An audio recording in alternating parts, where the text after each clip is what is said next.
सपने रे बानर लंका रे जारी, सपने बानर लंका जारी, जातु धन से नर सब मारी, जाति धन से सब मारी।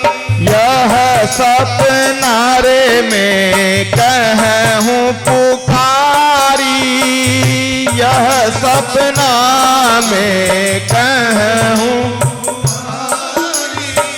हो यही सत्य दिनारे दो चारी, हो यही सत्य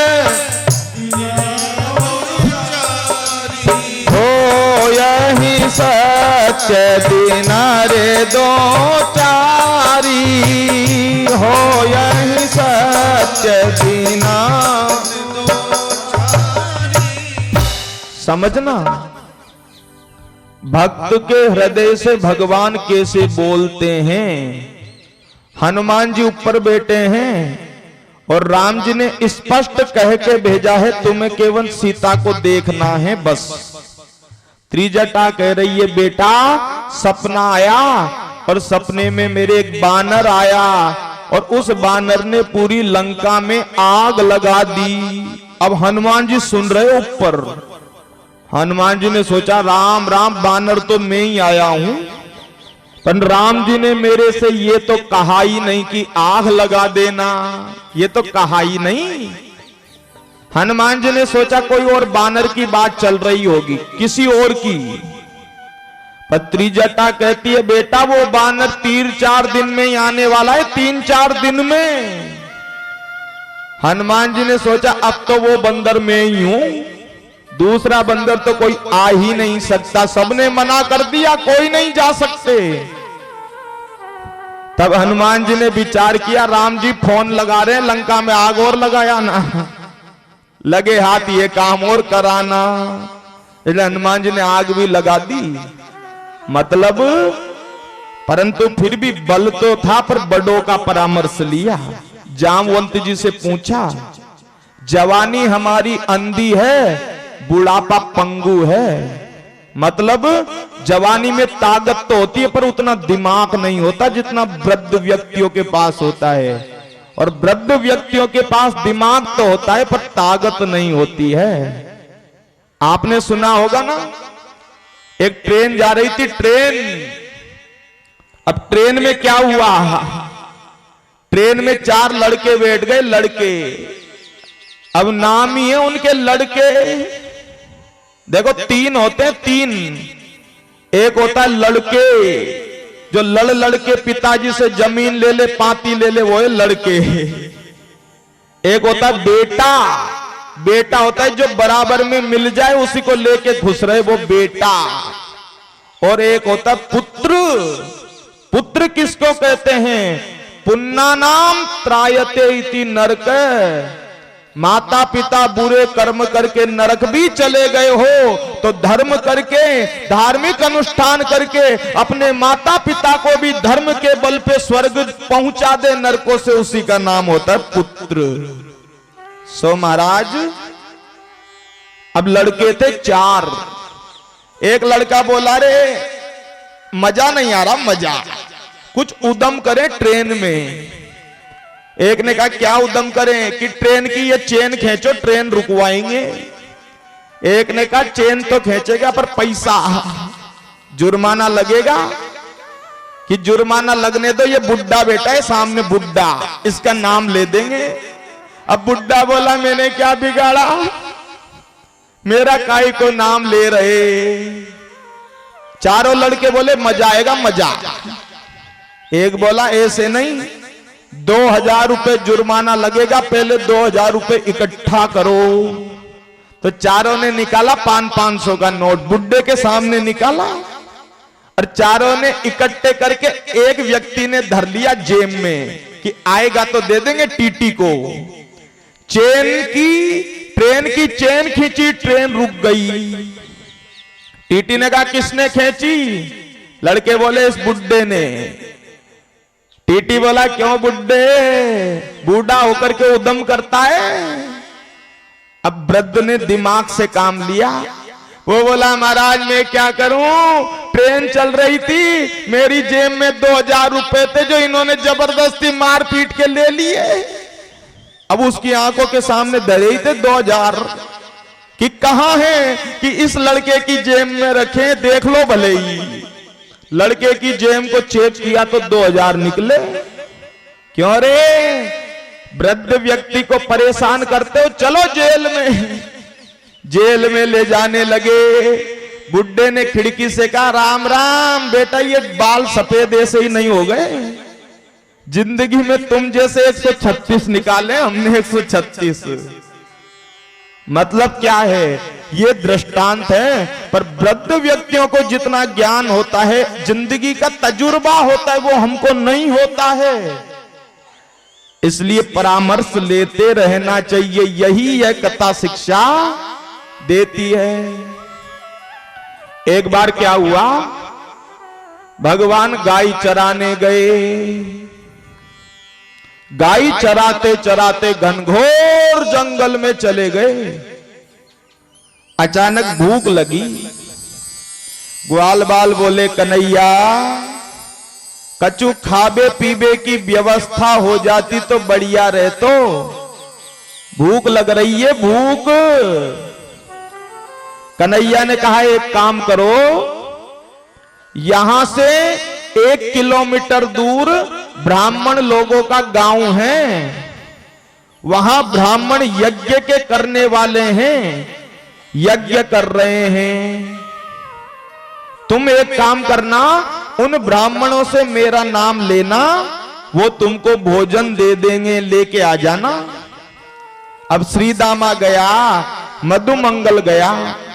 अब ब्राह्मण यज्ञ कर रहे थे, स्वाहा, ध्यान से सुनना इस कथा को, स्वाहा। ब्राह्मण यज्ञ कर रहे, कन्हैया के मित्र गए और कन्हैया के मित्रों ने जाके कहा हाथ जोड़ के कि हे भूमि देव श्रृणुता। क्या कहा, हे भूमि देव, भूमि के देवता माने जाते हैं ब्राह्मण। यज्ञ के करवाने वाले ब्राह्मणों को भूमि देव कहा जाता है। उन भगवान के ग्वाल बालों ने कहा अरे ब्राह्मणों, आपकी नगरी के करीब गैया चराते चराते भगवान कृष्ण आए हैं, उनको भूख लग रही है, भूख, इसलिए भोजन लेने के लिए तुम्हारे यहां भेजा है, तुम भोजन दे दो। तो ब्राह्मण कोई तो माला फेर रहे थे, कोई यज्ञ कर रहे थे, वो चिल्लाते रहे भोजन दे दो, भोजन दे दो, पर किसी ने सुना भी नहीं, माला फेरते रहे बस। बेचारे आधे घंटे तक चिल्ला के आ गए। कितना भी बड़ा यज्ञ हो रहा हो, कितनी भी भयंकर माला फेर रहे हो, कैसे भी महाराज आप भगवान की सेवा कर रहे हो, कोई गरीब दरवाजे पे चिल्ला रहा है तो छोड़ देना चाहिए माला को, और छोड़ देना चाहिए पूजा को, पहले सम्मान करना चाहिए। आने का आदर करो और जाने का सम्मान, क्योंकि ना जाने के ही बेस में मिल जावे भगवान। ब्राह्मणों ने सुना नहीं। कन्हैया ने कहा ले आए भोजन। श्रीदामा बोला, मधुमंगल बोला ये ले आग के अंगीरे, भोजन खाएगा भोजन। अरे कन्हैया, वो तो स्वाहा स्वाहा कर रहे हैं, सुनने को तैयार ही नहीं है। भगवान ने कहा तुम ब्राह्मणों के पास क्यों गए, ब्राह्मणियों के पास जाते घर पे, क्योंकि भोजन इत्यादि की व्यवस्था तो वो करती है घरवाली, भोजन इत्यादि का पूरा प्रबंध तो घरवाली करती है। जाओ ब्राह्मणियों के पास। फिर गए बालक कन्हैया के मित्र, ब्राह्मणियों से कहा आपकी नगरी के समीप कन्हैया आए हैं, भूखे हैं। उन्होंने कहा अच्छा, कन्हैया हमारी नगरी के पास? अरे महाराज गुलाब जामुन बनाए, समोसा पकौड़ी सब पकवान बनाए और पकवान सजा के सब ब्राह्मणों की पत्नियां चल दी कृष्ण को भोजन करवाने।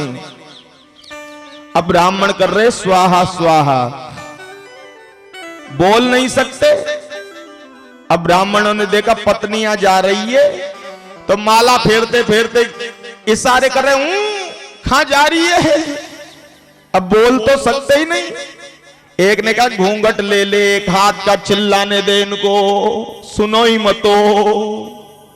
एक हाथ का घूंघट ले लिया, पति देव चिल्लाते रहे, सारी ब्राह्मणियां गई, कन्हैया को भोजन करवाया, प्रसाद खिला करके वापिस आई। ब्राह्मणों ने कहा कहां गई थी? कि तुम्हारे इन पूजा करने का, पाठ करने का अंतिम मकसद क्या है? कृष्ण दर्शन।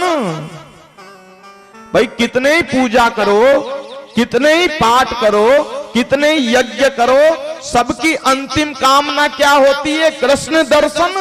और वो कृष्ण दर्शन हमको ऐसे ही मिल गया, हम करके आई हैं। कि मतलब पोथी पढ़ पढ़ जग मोया, पंडित भयान कोई, और 2.5 अक्षर प्रेम का, पढ़े सो पंडित होय। मतलब इस कथा का यह है, यज्ञ करो, धार्मिक अनुष्ठान करो, चाहे व्रत करो, इसका मतलब यह नहीं है कि दरवाजे पे आए हुए व्यक्ति का अपमान करो। और अपमान करोगे, सम्मान नहीं करोगे तो भगवान कभी भी खुश नहीं होंगे। ब्राह्मणों को दर्शन नहीं हुआ, पत्नियों को दर्शन हो गया। एक बात कहें आपसे, व्यक्ति जितना भी धर्म करता है ना, पति, भागवत जी में लिखा है, आदमी जितना भी धर्म करता है वो चाहे या नहीं चाहे 50% अपने आप पत्नी के खाते में जाता है धर्म। और पत्नी जितना धर्म करती है वो चाहेगी तो पति के खाते में जाएगा, नहीं चाहेगी तो 1 इंच भी नहीं जाएगा, 1 इंच भी बिल्कुल नहीं जाएगा। सुखदेव जी ने कहा तो परीक्षित ने कहा ये तो गलत बात है, गलत कानून, गड़बड़ कानून है ये तो। ऐसा क्यों? सुखदेव जी ने कहा बेचारी पत्नियां अपने लिए कुछ मांगती नहीं है, चौथ का व्रत करती है, सुबह से शाम तक भूखी, जरा सा मुंह निकल जाता है भूख के मारे। बेटा निकलो कि नहीं चंद्रमा, नहीं निकलो भी तो और भूखी। चौथ का व्रत भी किसके लिए? पति के लिए। भाई दूज का व्रत भाई के लिए। कुछ मांगेगी, कभी पंडित जी के पास भी जाएगी तो एक ही प्रश्न करेगी, मेरा बेटा, इसकी शादी नहीं हो रही, मेरे पति, इनका धंधा नहीं चल रहा। क्योंकि पत्नियां अपने लिए कुछ मांगती ही नहीं है, अपने बेटे पति के कल्याण के लिए ही मांगती रहती है। इसलिए ये नियम बना दिया गया। महाराज बड़े प्रेम से सबने भोजन करवाया। और एक बार की बात, एक बार वृंदावन में एक अरिष्ठासुर नाम का राक्षस बेल बन के आ गया। बेल बन करके ब्रजवासियों को मारने लगा।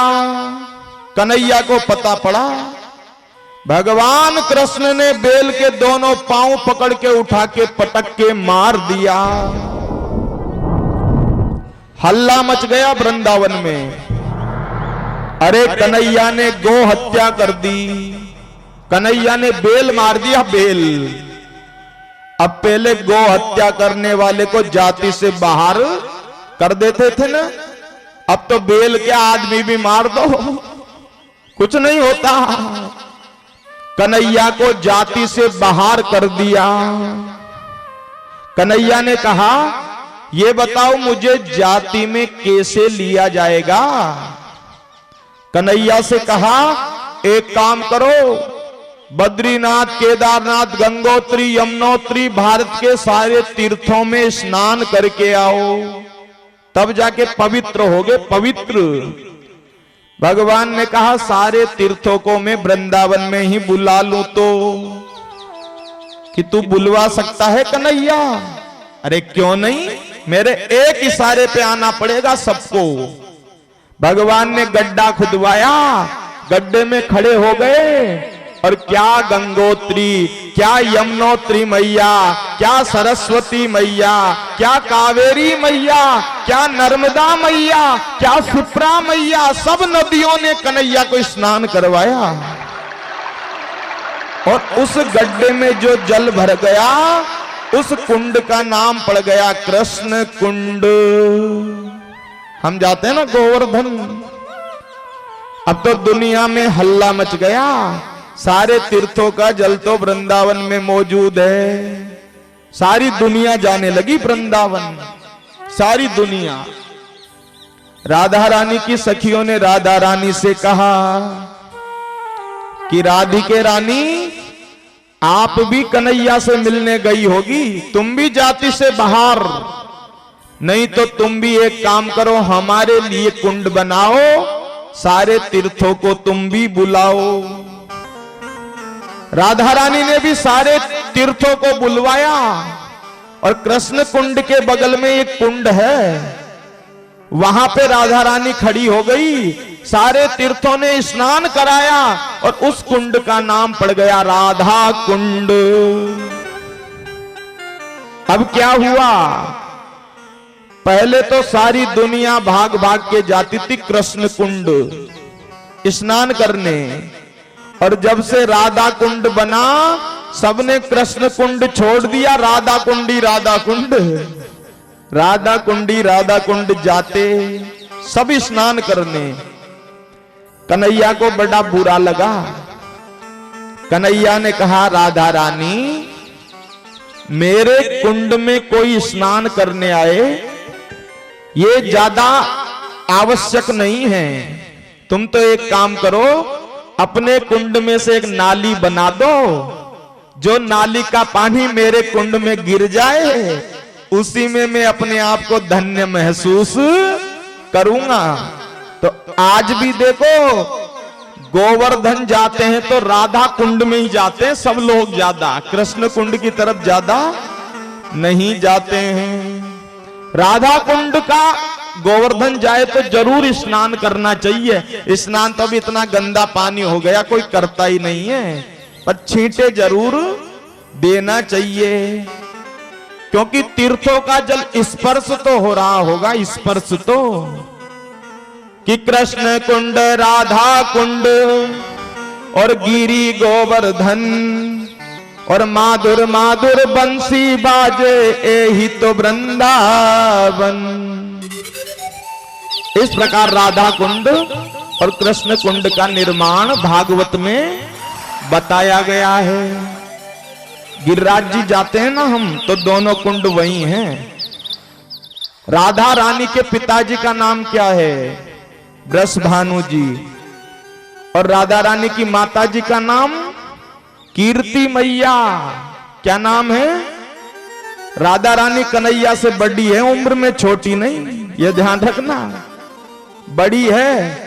और एक बात और, भागवत जी में कृष्ण राधा जी के विवाह की कथा नहीं आई है, कथा नहीं है। गर्ग संगीता में गर्गाचार्य जी ने लिखा है, ब्रह्मा जी ने एक बार जोर की आंधी चली, वृषभानु जी के पास राधा रानी थी, आंधी में फंस गए वृषभानु जी। ब्रह्मा जी ने कहा आपकी बेटी को हमको दो। ब्रह्मा जी ने लिया और ला करके कन्हैया के साथ फेरे खिलवाए। ये गर्ग संगीता की कथा है, पर भागवत जी की नहीं है। राधा रानी वृषभानु जी के आंगन में खेल रही है। गर्गाचार्य जी ने ही राधा रानी का भी नामकरण किया। गर्गाचार्य जी कहते हैं राधा रानी जब ब्रजभानु जी के आंगन में खेल रही है, ब्रजभानु जी प्रसन्न हो रहे हैं और कह रहे हैं, छोटी सी किशोरी मेरे आंगना में डोले रे, छोटी सी किशोरी मेरे आंगना में डोले रे, छोटी सी किशोरी मेरे अंगना में डोले रे, छोटी सी किशोरी अंगना में डोले मेरे मनवा में डोले रे, अंगना में डोले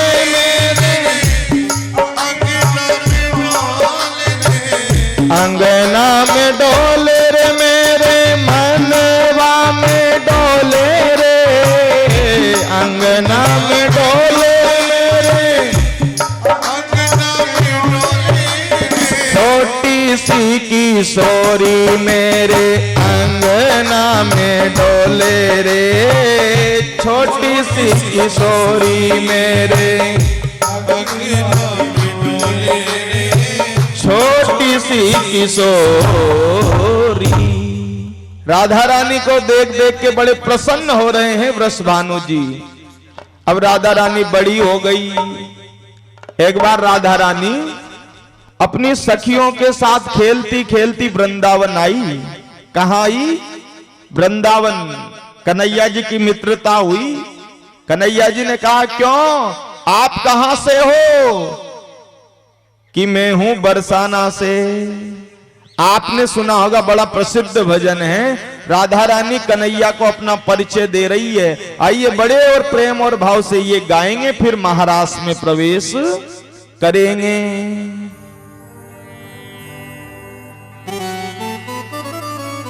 महाराष्ट्र के लिए जो तैयार होना है ना, वो आधे घंटे में तैयार हो जाना। कन्हैया जी बने बनाए है ही सही, आपके हिसाब से दूसरे बने वो आपकी मर्जी, और उसी में महाराज हो जाएगा।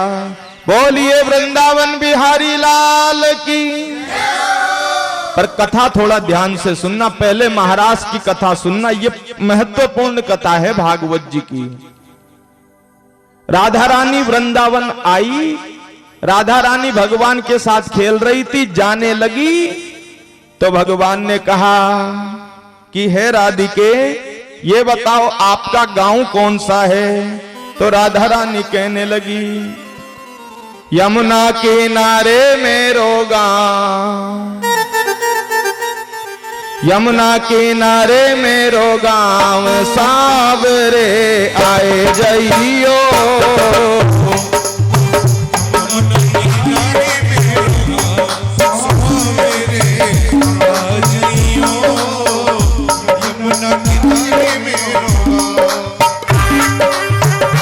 जय हो।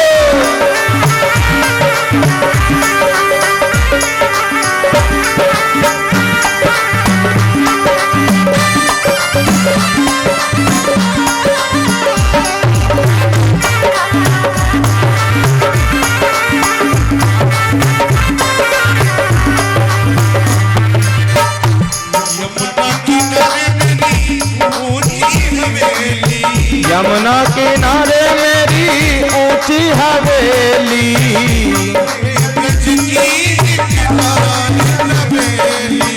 मैं ब्रज की गोपिका नवेली।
चंदन का तो है तिलक लगाऊं,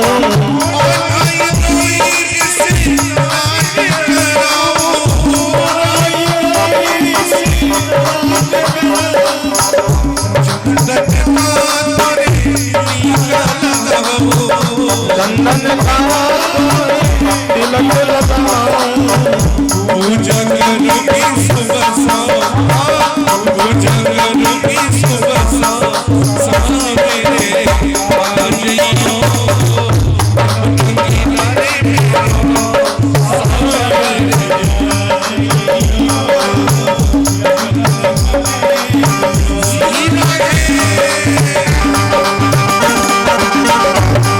जय हो।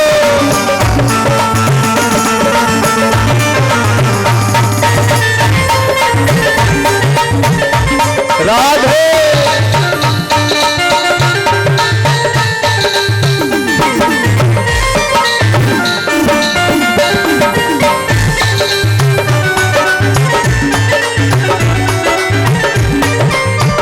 खस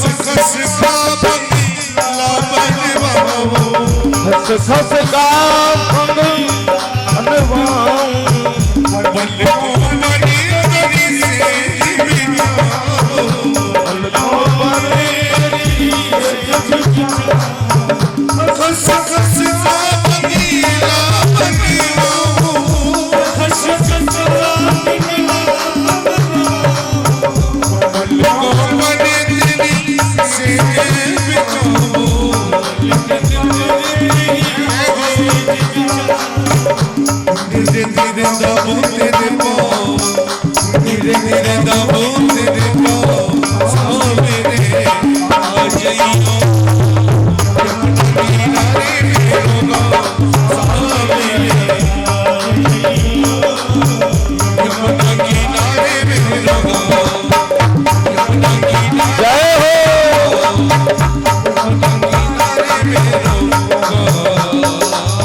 बोलिए वृंदावन बिहारी लाल की। तो आप समझ गए ना, ये कृष्ण कुंड और राधा कुंड की उत्पत्ति भी भागवत जी से ही बताई गई है। महाराज एक बार एकादशी आई और आज भी एकादशी है। किस्मत की बात देखो, एकादशी की कथा एकादशी कोई एकादश्याम निराहारम समभ्यर्च जनार्दनम। नंद बाबा एकादशी का निराहार व्रत रहते थे। निराहार, निराहार यानी सुबह से शाम तक कुछ नहीं खाते थे। निराहार कब खोलते थे? पालना द्वादशी को, जब एकादशी पूरी होती थी। हम निराहार तो कोई नहीं रहता। अब होता है फुल आहार, नाम होता है फल आहार, अब रहता है फुल आहार। एकादशी का नंद बाबा व्रत रहते थे। जगन्नाथपुरी में एकादशी नहीं मानते, वहां उल्टी लटक रही है। देखो भगवान की विशेषता। कई लोग कहते हैं ना भगवान नहीं है। जगन्नाथपुरी में सबसे बड़ा प्रमाण, हवा चलेगी इधर की तो झंडा उड़ेगा इधर, और पशु पक्षी मंदिर के ऊपर से नहीं निकलते, ऐसा सुना है, गए तो कभी नहीं है। नंद बाबा रहते थे एकादशी का व्रत। सुखदेव जी कहते हैं राजा परीक्षित, नंद बाबा ने एकादशी का निराहार व्रत किया। द्वादशी तिथि आ गई। अब पहले घड़ी तो थी नहीं, तो प्रातः काल होता था, उसका पता पड़ता था किससे? मुर्गा बोलता था। सुबह हो गई, नंद बाबा को भ्रम हो गया कि प्रातः काल हो गया। रात के 2 बजे नंद बाबा कपड़े लेकर के यमुना जी स्नान करने चले गए। कपड़े रख दिए बाहर, जूतियां खोल दी बाहर। नंद बाबा ने यमुना जी में डुबकी लगाई। भागवत जी कहती है सुबह 4 बजे से पहले 3:30 बजे से पहले किसी जल में स्नान नहीं करते, और ज्यादा ही ये नल के पानी के जल में नहीं, नदी के जल में। नदी के पानी में तो स्नान करना निषेध बताया गया है। सरोवर में, तालाब में, नदी के पानी में स्नान नहीं करते, और ज्यादा ही जरूरत पड़ जाए तो 3 ताली बजानी पड़ती है, क्योंकि वरुण देवता स्नान नहीं करते। क्यों? क्योंकि वरुण देवता विश्राम करते हैं उस समय। अब नंद बाबा ने लगाई डुबकी, वरुण देवता के 2 हट्टे कट्टे दूत आए और नंद बाबा को पकड़ के वरुण लोक ले गए, बांध के पटक दिया। अब नंद बाबा कहां गए? नंद बाबा कहां गए? हल्ला मच गया, हल्ला। कहां गए नंद बाबा? पूरे गोकुल वृंदावन में ढूंढ दिया, नंद बाबा का पता नहीं। लगता है भैया कोई पकड़ के ले गए हो नंद बाबा को। अचानक यमुना जी गए तो क्या देखा? यमुना किनारे नंद बाबा की जूती खुल रही है, डंडा रखा है, कपड़े रखे हैं। अरे भैया यमुना जी में डूब गए लगता है। कन्हैया को पता लगा कि मेरे बाबा यमुना जी में डूब गए, भगवान से रहा नहीं गया और भगवान भी झट से यमुना जी में ही कूद गए। क्योंकि रामायण जी, भागवत जी एक बात कहती है, 3 लोगों की बात बिना विचार किए मानना चाहिए, ज्यादा विचार नहीं करना चाहिए। 3 कौन कौन? मात पिता गुरु हरि के बाणी, अर बिनहि विचार करो शुभ जानी। एक बेटा माता की बात माने और पिता की बात माने, और एक हरि, हरि यानी भगवान। अब भगवान तो हमसे कहने आएंगे नहीं, तो भगवान की वाणी है ये कथाएं, भगवान की वाणी है सत्संग में। वक्ता के मुंह से जो बोलता है वो वक्ता नहीं, मनुष्य नहीं, हरि ही बुलवाते हैं, ठाकुर जी ही बुलवाते हैं। पर आदमी इन तीनों की बातों में ही अपना दिमाग लगाता है। सुनेंगे सबकिर करेंगे मन की। कन्हैया तुरंत यमुना जी में कूद गए और यमुना जी के रास्ते वरुण लोक चले गए। वरुण देवता ने देखा कन्हैया आए हैं। अरे महाराज दंडोत, प्रणाम, आपका कैसे आना हुआ? पांव दबा रहा है, काजू बादाम खिला रहा है और भगवान की आरती उतार रहा है। ओम जय जगदीश हरे। नंद बाबा देख रहे, बड़ा कमाल का देवता है भाई। बाप को, पिताजी को बांध के पटक रखा है, बेटे की पूजा चल रही है, पूजा। नंद बाबा को तो बांध के पटक रखो। नंद बाबा ने कही, पर या देवता को पतो लगेगो ना कि मैं इसके पिताजी हूं, तो माफी मेरे से भी मांगेगा। वरुण देवता ने कहा, कैसे आना हुआ महाराज कि तेरे दूत मेरे पिताजी को बांध के ले आए? कि कौन है आपके पिताजी? कन्हैया ने नंद बाबा की ओर इशारा किया। वो नंद बाबा को देखा। अरे वरुण देवता ने दंडोत बेटक करके दंड बेटक लगाई नंद बाबा के सामने, दंड बेटक। क्योंकि नौकरी से सस्पेंड हो सकते प्रधानमंत्री, तो यही है, एक बार में नौकरी से निकाल दे। अजानता माम के न मूड़े ना पतिवेदिना। अजानता यानी अनजाने में आके मूड़े न, यानी मेरे पागल सैनिकों ने आपके पिताजी को बांध के पटक दिया। सैनिकों की तरफ से मैं दंड बेटक लगाता हूं, मैं माफी मांगता हूं, मैं नाक रगड़ता हूं, नौकरी से मत निकाल देना महाराज। गद्दी सबको प्रिय होती है। भगवान ने कहा कोई बात नहीं, माफ किया। भगवान नंद बाबा को लेके यमुना जी से बाहर आए। ब्रजमंडल के बच्चे बूढ़े सब यमुना किनारे इकट्ठे हो रहे थे, इकट्ठे। नंद बाबा डूब गए। अचानक नंद बाबा को देखा। मधुमंगल ने कही, नंद बाबा आप तो जोर की डुबकी लगाई, इतनी देर तक पानी में सांस कैसे रोक ली तुमने? नंद बाबा ने कही, पूछो ही मत, गजब है गए गजब।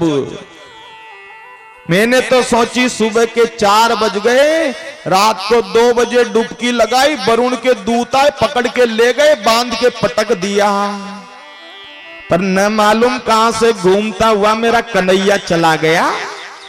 अरे फिर तो वरुण देवता ने दंडोत दी, नाक रगड़ी, नाक मेरे सामने, और मुझे वहां से भिजवा दिया।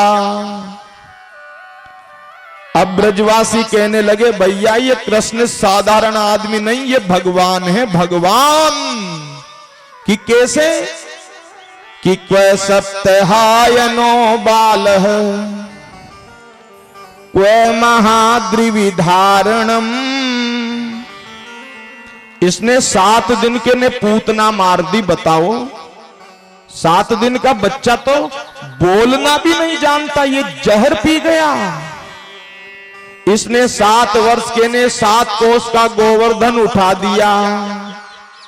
और बता, पानी में तो सब मर जाते हैं, पर वरुण लोग जाके पिताजी को जिंदा ले आया, जिंदा। ये तो भगवान है भाई, भगवान। सब ठाकुर जी जय हो, कन्हैया तुम भगवान हो। भगवान ने कहा, सुनो, मैं भी कहता हूं मैं भगवान हूं, बताओ तुम्हारी क्या इच्छा है? सारे ब्रजवासी कहे, कन्हैया यदि तू भगवान है तो हमारी एक इच्छा है। कि एक इच्छा क्या? कि तेरो बेकुंठ दिखा दे, बेकुंठ।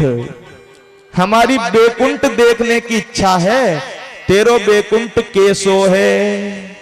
भगवान ने कहा, हमारे बेकुंठ में जाने के लिए मरना पड़ता है, पहले शरीर छोड़ना पड़ता है। कि नहीं, तू तो ऐसे ही दिखा, ऐसे ही।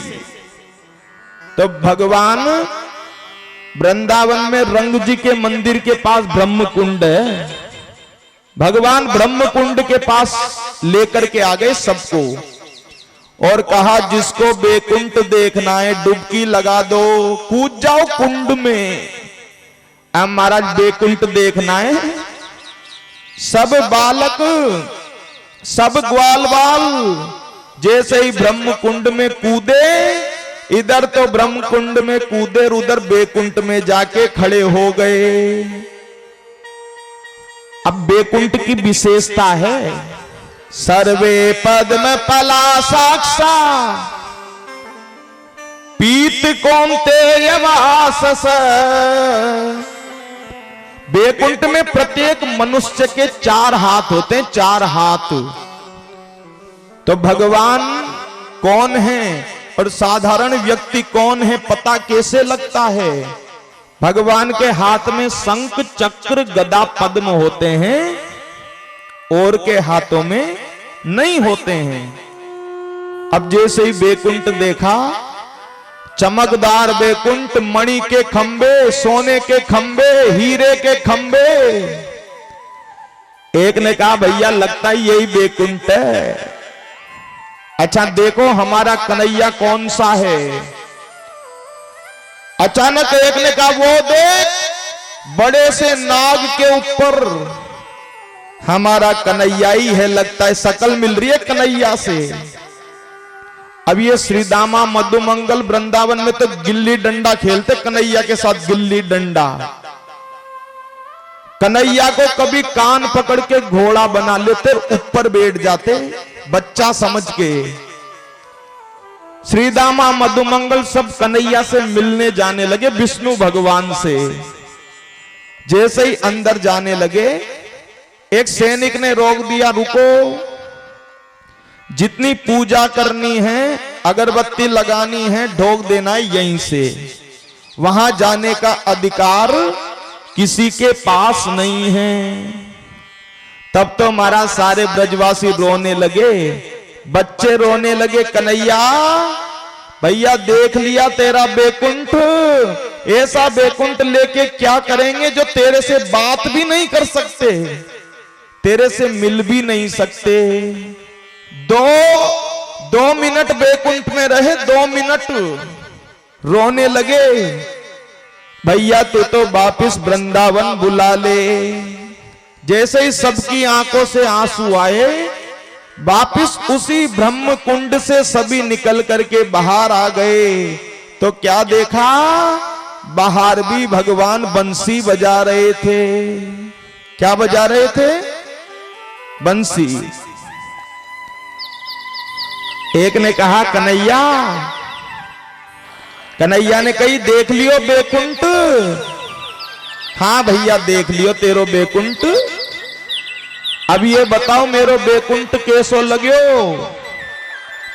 ब्रजवासी बोले सही बताएं, सही कि सही बताओ कि तेरो बैकुंठ तेरे पास धर ले कन्हैया, तेरे बैकुंठ में चाहे लाख विशेषताएं हो, पर हमारे वृंदावन की बराबरी नहीं कर सकता। कि कैसे? कि बता, तेरे से कोई बात नहीं कर सके, तेरे साथ में खा नहीं सके, तेरे साथ में पी नहीं सके, तेरा दर्शन होना भी कठिन है बैकुंठ में। अरे उस बैकुंठ से हमारा वृंदावन बढ़िया है, खूब तेरे साथ खावे पीवे, गाय चराने जावे। और इतना ही नहीं, तू दादागिरी बतावे तो तेरे ऊपर ही कान पकड़ के घोड़ा बना के बैठ जावे हैं। भैया उस बैकुंठ से लाख गुना बढ़िया हमारा वृंदावन है। ऐसे भगवान ने, सुखदेव जी कहते हैं, वैकुंठ दर्शन भी ब्रजवासियों को करा दिया। अब आया कार्तिक का महीना। क्या गया? कार्तिक का महीना। अब कार्तिक का महीना जैसे ही आया तो श्री सुखदेव जी वर्णन करते हैं, कार्तिक के महीने में ब्रज की समस्त गोपियां 4 बजे उठती थी और उठ करके यमुना जी स्नान करने जाती थी, और स्नान करके मां कात्यायनी की मूर्ति बनाती थी, मूर्ति, और कात्यायनी मैया की पूजा करके हाथ जोड़ के मांगती थी। इस समय भगवान की उम्र है 8 वर्ष। कितनी है?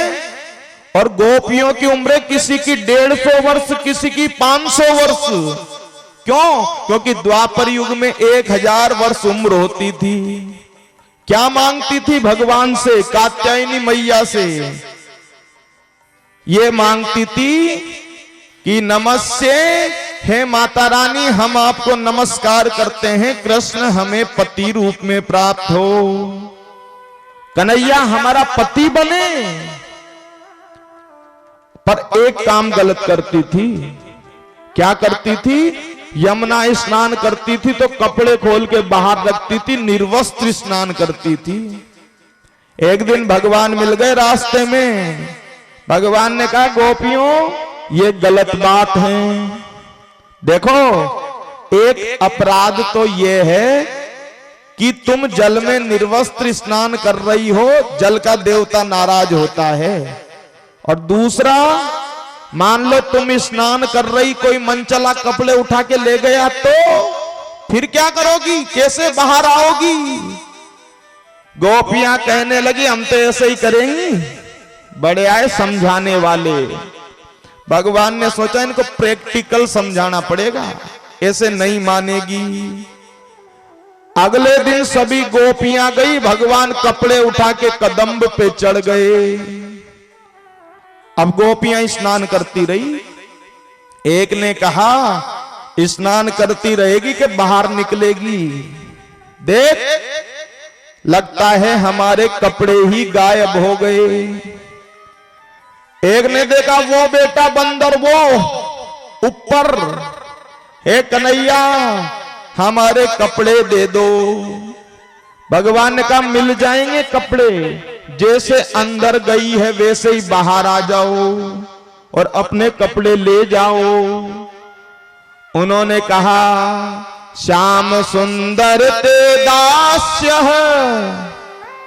करवाम तवोदितम देहि वासांसि धर्मज्ञ।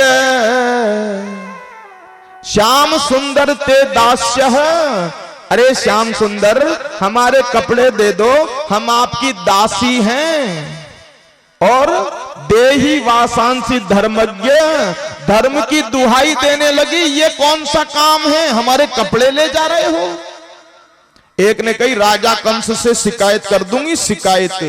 भगवान ने कहा तो पहले जा शिकायत ही करके आ, शिकायत तो जब करेगी जब निकलेगी बाहर। अब देखो भगवान ने कहा तुम पानी के अंदर जैसे गई थी वैसे ही बाहर आ जाओ। भगवान ने क्या कहा समझना इस बात को, जैसे पानी में गई थी वैसे ही बाहर आ जाओ। गोपियों ने कहा उस समय तुम नहीं थे कन्हैया जिस समय पानी में गई, और यही इस कथा का मेन पॉइंट है। भगवान ने कहा ये तुम्हारी भूल है, मैं व्यक्ति को नहीं देखता, मैं तो व्यक्ति को 24 घंटे देखता रहता हूं, क्या कर रहा है क्या नहीं कर रहा है। एक बात समझना, कई लोग कहते हैं ये कन्हैया ने क्या किया, तो भगवान की उम्र है केवल 7.5 वर्ष। कितनी है? आज ये टीवी का जमाना चल गया, आपको तो पता है 12 वर्ष तक जब तक बालक नहीं होता उसके अंदर काम भावना पैदा नहीं होती है बालक के अंदर। अरे भगवान तो छोटे से हैं 7.5 साल के। और दूसरी बात और, ये तो 5.5 कितनी वर्ष पुरानी है, 5000 वर्ष पुरानी बात। आज के 100 वर्ष पहले भी 8-10 साल के बच्चे तो ऐसे घूमते थे कि नहीं घूमते थे? घूमते थे ना। ये कपड़े पहनने का तो अब चला पूरी तरह। तो भगवान जो है, भगवान की इस कथा में बिल्कुल भी काम भावना नहीं देखना चाहिए। अच्छा एक बात और, ये वस्त्र चोरी की लीला नहीं है तो किसकी लीला है? मैं आपको कथा सुना रहा हूं, आप सुन रहे हो। मान लो मेरे सामने एक पर्दा लग जाए, पर्दा, तो फिर न तो मुझे आप दिखोगे न आपको मैं दिखूंगा। तो ये वस्त्र चोरी नहीं है। उन गोपियों का मन जो संसार में चिपक रहा था, बेटे में, बेटियों में, घर में, पति में, धन में, दौलत में, भगवान ने उसकी चोरी की है। किसकी चोरी की है? अज्ञान की चोरी की है। भगवान ने कपड़े दे दिए, गोपियों ने कहा कन्हैया आप हमारे साथ महारास रचाना। भगवान ने कहा आगामी शरद पूर्णिमा की रात्रि को मैं महारास करूंगा। आज पूर्णिमा का चांद उदय हो गया आकाश में, और आपको पता है ना पूर्णिमा की चांदनी सबसे ज्यादा छटकती है। एक तो पूर्णिमा का चांद गोल होता है, और दूसरा सबसे चमकीली रात होती है, अंधेरा नहीं होता, ज्यादा दिखता है दूर दूर तक। सुखदेव जी कहते हैं कि भगवान पिता रात्रि शरदोत्फुल्ल मल्लिका वीक्षरन्तुम मनश्चक्रे योग मायाम उपाश्रित। देखो इस कथा को ध्यान से सुनना, बस यही कथा है जहां कन्हैया पे कलंक लगता है, बस यही कथा है। एक चीरहरण और एक महारास। देखो सुखदेव जी ने महारास का प्रारंभ किया तो पहला ही शब्द लिखा भगवान। कौन सा शब्द लिखा? भगवान। ये साधारण मनुष्य नहीं है, ये भगवान है। कि कैसे? अरे 7 दिन का बालक जहर पी के बचता है क्या? पर ये वही कन्हैया है जो जहर पी के पूतना को भी मार दिया। अरे 7 वर्ष के बालक से 7 कोस का गोवर्धन उठता है क्या? पर इसने उठाया। अरे नाग के फण पे कोई नाच सकता है क्या? पर इसने कालिया नाग को नाथा और अभी अभी जमुना जी से जिंदा बाहर निकला है। इसलिए ये भगवान है। अच्छा, एक बात और समझना, श्रीमद् भागवत कथा में महाराज को 5 अध्याय में कहा है। किसमें कहा है? रास पंचाध्यायी कहते हैं, यानी भागवत का प्राण है गोपी गीत। इस गोपी गीत में जो गोपी गीत गाया गया है ना, प्राण है प्राण। जैसे रामायण का प्राण है भरत चरित्र। भरत चरित्र को नहीं सुना तो पूरी रामायण बेकार है। ऐसे भागवत का प्राण है महाराज। कैसे? मेरी एक आंख फूट जाए ना तो भी मरूंगा नहीं, जिंदा रहूंगा। हमारा एक हाथ टूट जाए तो भी जिंदगी गुजर जाएगी, पर आदमी जीवित रहेगा। अरे एक क्या दोनों पांव कट जाए तब भी जिंदा रहता है। अरे हाथ भी बढ़िया हो, पांव भी बढ़िया हो, नाक भी बढ़िया हो, आंख भी बढ़िया हो, प्राणों को निकल जाने दो तो सबके सब रखे रह जाएंगे, बेकार। सबका महत्व है प्राणों से। तो ये रास पंचाध्यायी प्राण है, प्राण भागवत का प्राण। एक बात कहें, जैसे ही शरद पूर्णिमा का चांद देखा, भगवान ने अपनी बंसी उठाई और बंसी उठा करके मोहन बंसी वट पहुंच गए। और बंसी वट पहुंच के गोविंद ने अपने एक पांव को दूसरे पांव के ऊपर रखा, अपनी कमर को टेढ़ा किया, अपनी गर्दन को झुकाया और अपने अधरों पे यानी होठों पे बंसी को रख करके और भगवान ने बंसी बजाना प्रारंभ किया। अच्छा, बंसी बज रही है। बंसी की आवाज केवल किन गोपियों के कानों में गई? महाराष्ट्र में केवल कौन सी गोपियां आई जिनसे भगवान ने कहा बाहर आ जाओ और कपड़े ले जाओ? यानी जिन गोपियों का संसार से मन जो लगा हुआ था वो भगवान हटा चुके थे, उन गोपियों को ही बंसी सुनाई दी। अरे ऐसे सोचो, इस समय ये साउंड चल रहे हैं तो सबके कानों में सुनाई दे रहा है कि नहीं दे रहा? सबके में।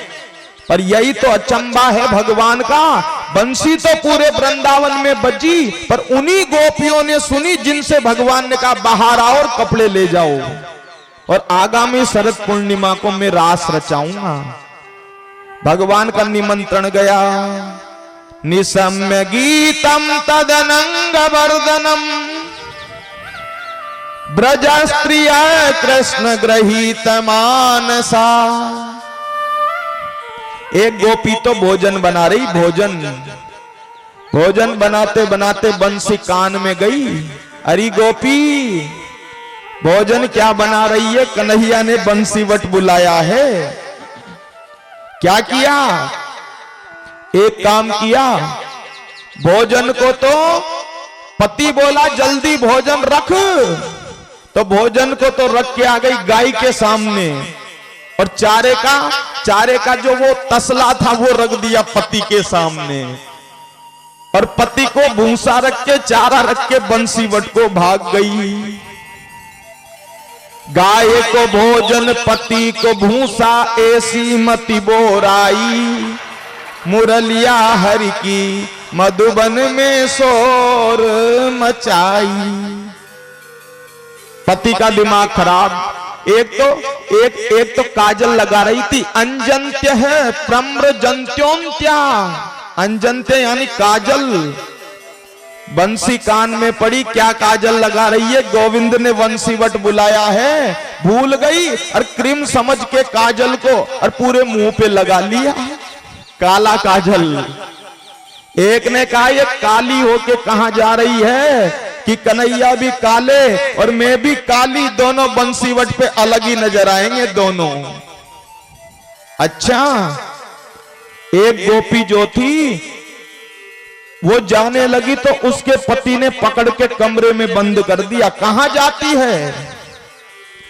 तो उसने कहा तुम इस शरीर के पति हो सकते हो, आत्मा के पति तो परमात्मा है।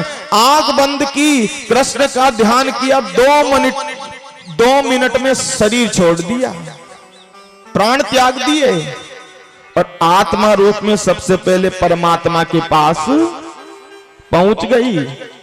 सुखदेव जी कहते हैं राजा परीक्षित विचार करो, जो 2 मिनट में प्राण त्याग कर रही है कृष्ण के लिए, वो क्या साधारण हो सकती है? ये कोई गोपी नहीं है।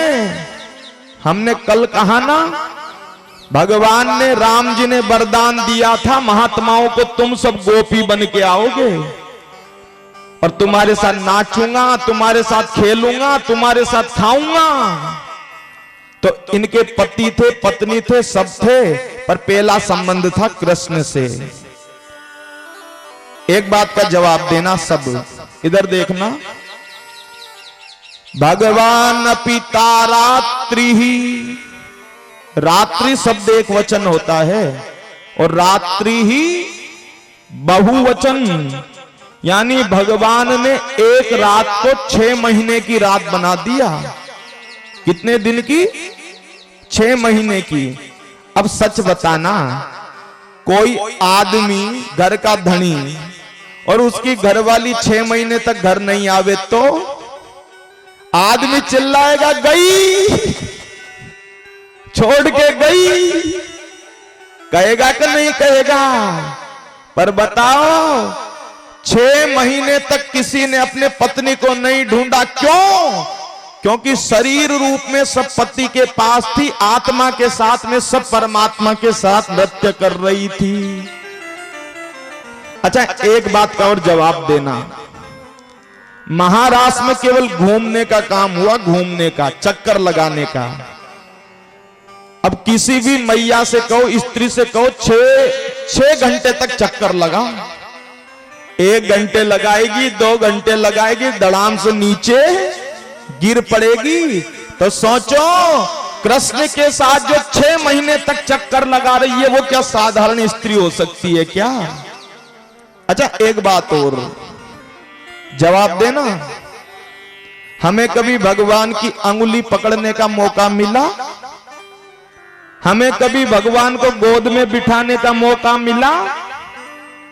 हमें कभी भगवान को गोद में उठाने का मौका मिला? अरे जो गोपियां भगवान का हाथ पकड़ के नाच रही है, जो 84 लाख योनियों में हमको नचाता है, कभी गधा बनाया, कभी कुत्ता बनाया, कभी बिल्ली बनाया, उस 84 लाख योनियों में नचाने वाले के साथ गोपियां नाच रही है, तो वो क्या साधारण हो सकती है क्या? कभी साधारण नहीं हो सकती। और दुनिया के सामने नाचोगे तो नरक में जाना पड़ेगा, और भगवान के सामने नाचोगे तो भगवान के वास ही मिलेगा। भगवान के सामने नाच रही है। गोपियां पहुंच गई बंसीवट। अब बंसीवट गोपियां पहुंची ना, तो भगवान ने स्वागत किया, स्वागतम वो महाभागा। देखो, भगवान ने स्वागत किया, गोपियों स्वागत है, स्वागतम महाभागा। गोपियों के लिए शब्द प्रयोग किया महाभागा, यानी भाग्यशाली कौन? जो घर में रह के, परिवार में रह के, बच्चे होके भी भगवान से लगा रहे, वही महाभाग्यशाली व्यक्ति है। आप सब कुछ छोड़ के मेरे लिए आ गई, तुम महाभाग्यशाली हो गोपियों। परंतु भगवान ने डायरेक्ट महारास नहीं रचाया। भगवान ने कहा क्यों आई? क्या कहा? आ तो गई, पर क्या लेने आई हो? भगवान इनके मुंह से ही कहलाना चाहते थे कि रास रचाओ। ये नहीं कहेगी तब तक मैं नहीं रचाऊंगा। एक गोपी ने कहा क्या लेने आई, तुमको पता नहीं बंसी बजा के तुमने बुलाया। जैसे तुम हमसे कहो कि पंडित जी एक काम करना, मेरे घर भोजन करने आना।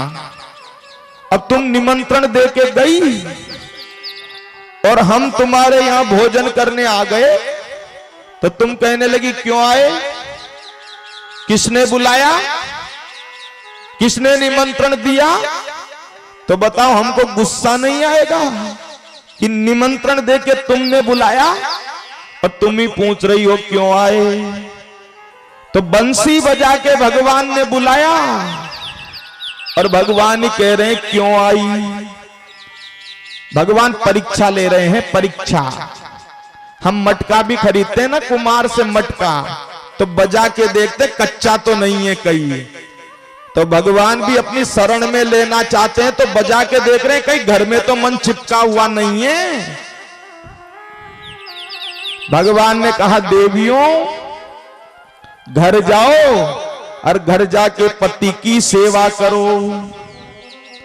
गोपियों ने कहा एक बात बताओ, केवल जवाब देना, जवाब कि बोलो कि एक स्त्री थी, उसके बड़ा सुंदर पति था। अब वो पतिव्रता थी, पतिव्रता रोज अपने पति की पूजा करती थी। पूजा अब पहले की करती होगी, करो पूजा तुम्हें काम नहीं दूजा, करती थी बेचारी पूजा। अब एक बार उसका पति बोला देवी मुझे काम से दूसरे गांव में जाना है।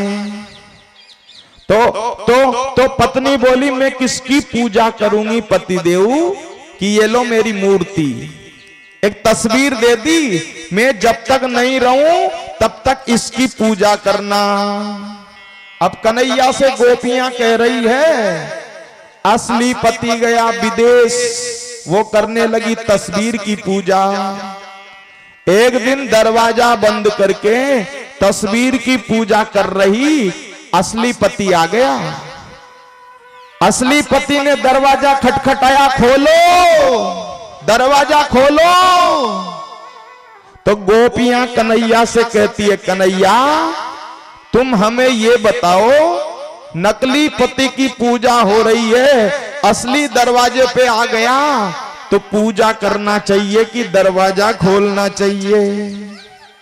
कन्हैया ने हंस करके ताली बजा के कहा जब असली आ गया तो नकली की करो छुट्टी।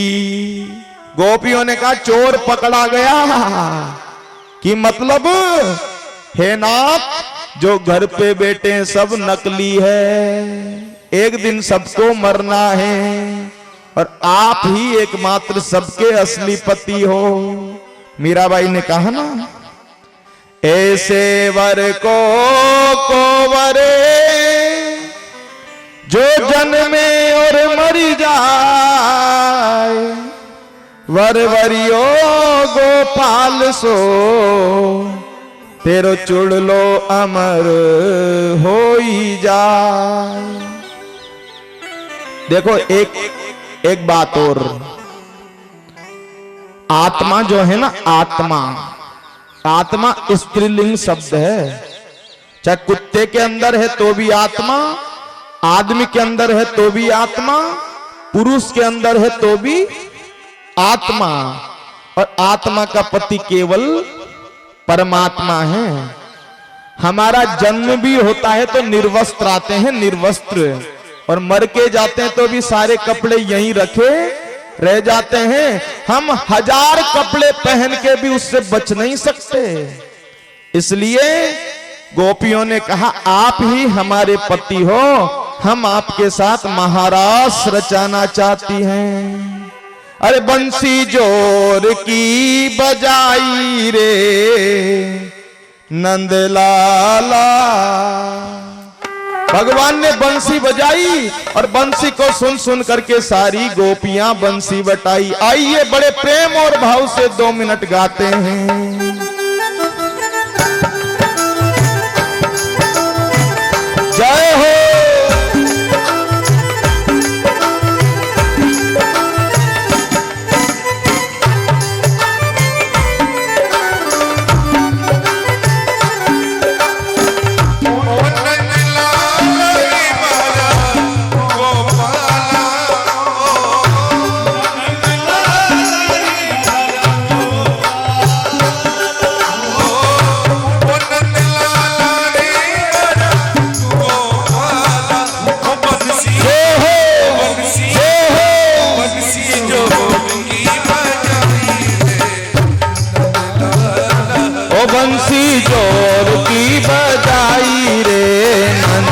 लाला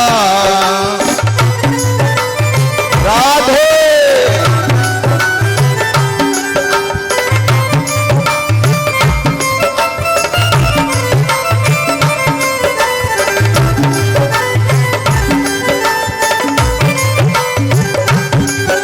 ओ सबरिया खानी बांसुरी में मने मारो मोयो सबरिया खानी बांसुरी में मन अरे नंद लाला खानी बांसुरी में मने मारो मोयो सबरिया बांसुरी में मने मारो सबरिया मोरी और तो बजा दियो सा और तो बजा दियो सा। जय हो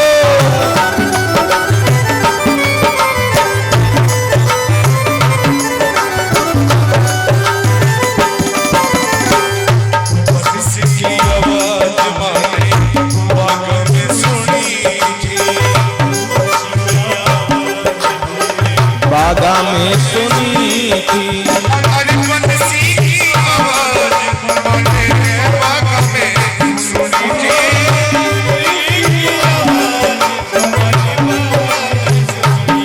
फुलड़ा जय हो फुलड़ा जय हो फुलड़ा तो दीवानी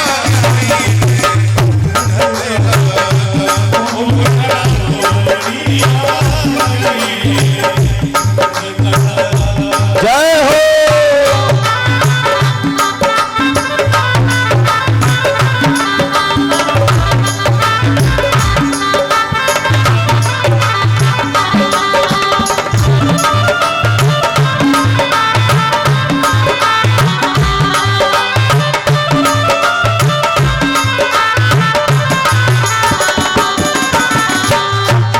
किसकी आवाज माने यमुना पे सुनी थी बंस की आवाज माने यमुना पे सुनी थी। अरे बंसी की आवाज माने यमुना पे सुनी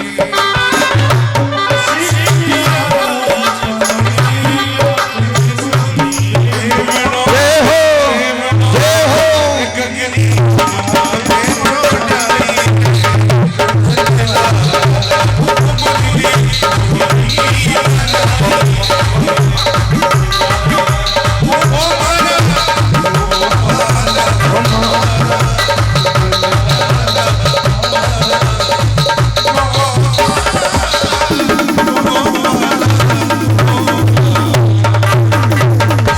बोलिए बंसीधर भगवान की।